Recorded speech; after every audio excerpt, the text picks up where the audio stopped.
দেশের বাজারে আরও কমল স্বর্ণের দাম। এ দফায় ভরিতে সর্বোচ্চ ৫,৪৮২ টাকা কমিয়েছে বাংলাদেশ জুয়েলার্স অ্যাসোসিয়েশন বাজাজ।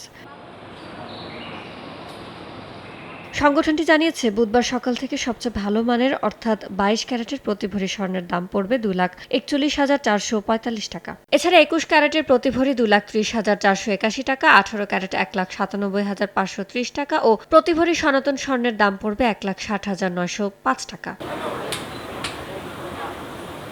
এদিকে টানা ১০ দিন ধরে বিশ্ববাজারে স্বর্ণের দাম কমার পরও বুধবার আবারও ঊর্ধ্বমুখী হয়েছে। এদিন স্পট মার্কেটে গোল্ডের দাম ২.২৩% বেড়ে প্রতি আউন্সের দাম দাঁড়িয়েছে $৪,৫৭২। নিম্নমুখী প্রবণতা কাটিয়ে বাড়ছে রূপার দামও। সকালে আউন্স প্রতি ৩.৩৩% বেড়ে দাঁড়িয়েছে $৭৩। ইয়ানুর শিফাত, সময় সংবাদ।